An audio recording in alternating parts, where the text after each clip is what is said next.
Selanjutnya dipersilahkan naik ke atas panggung Profesor Dr. Insinyur Ninyoman Suryani, MSI.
Yang terhormat Bapak Rektor Universitas Udayana, yang terhormat Bapak Ketua Senat Akademik Universitas Udayana, yang saya hormati para Wakil Rektor, Sekretaris Senat, dan seluruh anggota Senat, para Dekan dan Direktur Pasca Sarjana, para Ketua Lembaga, para Guru Besar baru, kolega, pegawai, panitia, sahabat, keluarga, undangan, dan seluruh hadirin yang saya muliakan. Om Swastiastu. Ibu, Bapak hadirin yang saya muliakan, orasi saya ketersediaan pakan hijauan, tantangan pengembangan sapi Bali.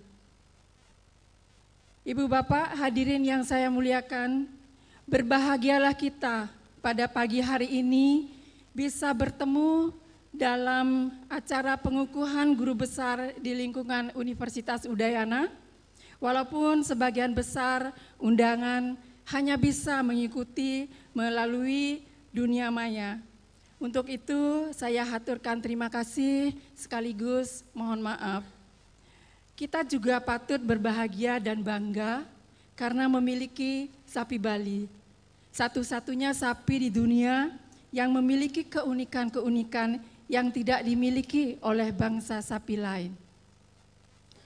Sapi Bali dikatakan unik karena mempunyai banyak ciri khas yang tidak dimiliki oleh sapi bangsa lain di dunia, sehingga perlu dijaga dan dipelihara kelestariannya.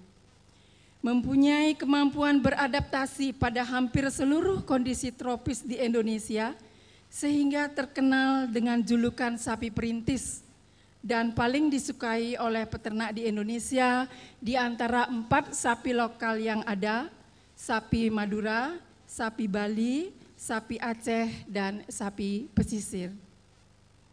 Selain mempunyai penampilan yang cantik, eksotik, dan unik, sapi Bali mempunyai banyak keunggulan. Salah satu keunggulannya adalah kemampuan menunjukkan fenotipe berbeda pada perubahan kondisi lingkungan yang dihadapi. Sebagai ternak perintis, mudah beradaptasi dengan lingkungan baru, bertahan pada kondisi lingkungan marginal dengan kualitas pakan rendah, dan mempunyai daya cerna yang baik terhadap pakan. Kemampuan ini merupakan hal menguntungkan pada kondisi pemeliharaan skala kecil. Tetapi sayangnya kebahagiaan kita memiliki sapi Bali dengan keunikan dan keunggulannya tidaklah utuh, karena sapi Bali mempunyai kelemahan, yaitu penyakit jembrana. Sayangnya yang lain belum berkembang sesuai dengan yang kita harapkan. Penyebab utamanya kecukupan nutrisi dan ketersediaan pakan hijauan. Kita tahu pakan sapi Bali atau ternak ruminansia hampir 80%, bahkan sampai 100% itu terdiri dari hijauan.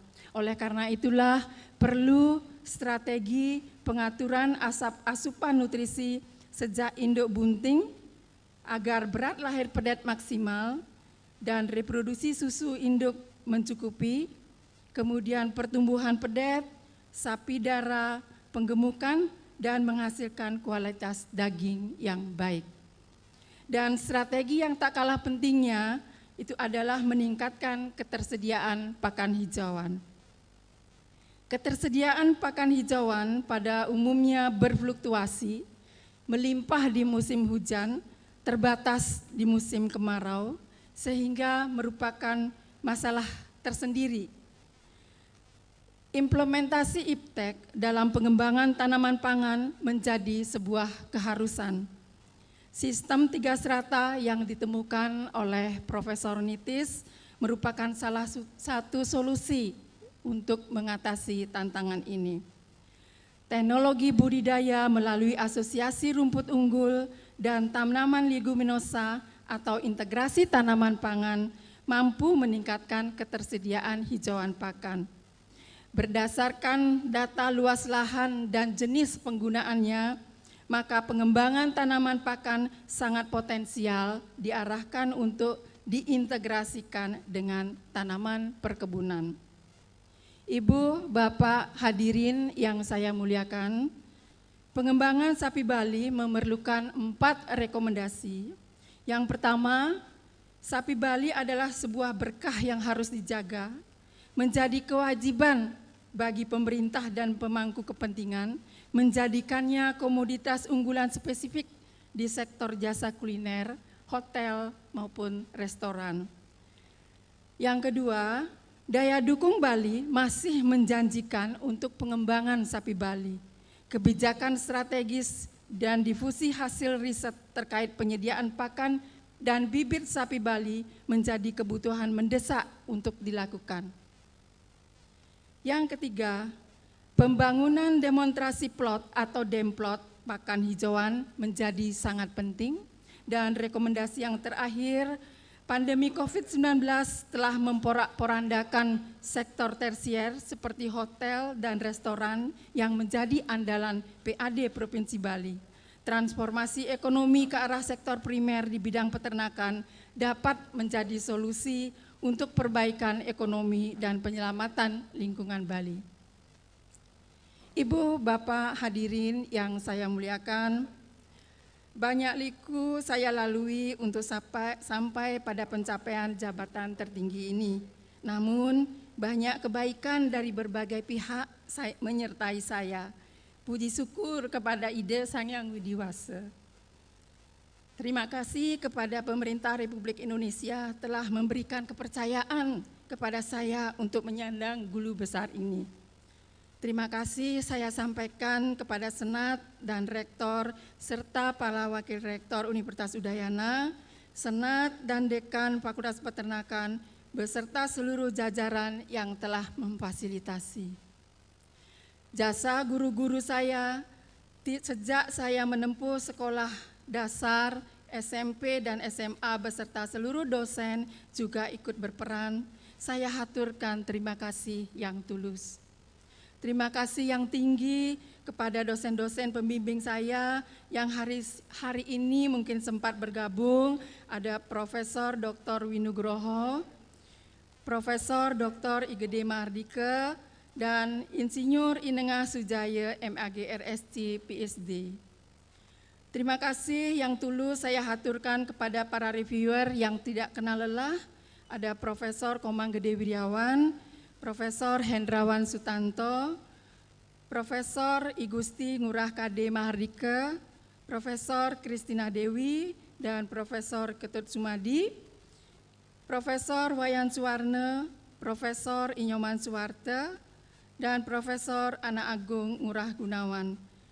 Terima kasih atas semangat yang tiada pernah padam yang selalu saya dapatkan.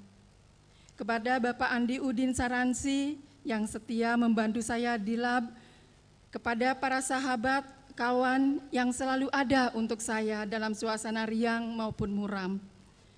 Sahabat saya, Wayan Suwarne, Gede Mahardika, Mangku Budiase, Kadek Sri Winarti, Dolok Saribu, Putu Sarini, Anak Agung Oke, Putu Mariani, Made Mudita, dan Anak Agung Trisna Dewi, gurauan yang mengejek, menyanjung, dan saling membantah adalah momen yang selalu saya rindukan. Kepada orang tua saya, almarhum Iwayan Surip dan Inkutut Sarti, terima kasih yang tulus tak terhingga saya haturkan atas segalanya, sehingga saya sampai pada pencapaian ini. Kepada saudara kandung dan keluarga besar Iwayan Surip, terima kasih atas dukungan dan semangatnya. Kepada mertua dan keluarga besar Sutame, saya menyampaikan terima kasih atas kebersamaannya.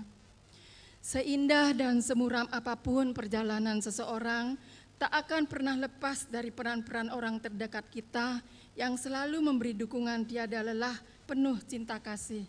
Terima kasih kepada suami tercinta Gede Arianto Sutame yang mendampingi saya pada pagi hari ini, anak-anak yang saya banggakan, Liris Hati dan Luhur Empu, menantu saya, Anak Agung Chandra Jaya, dan cucu tersayang saya, Anak Agung Rawindra Kawitan.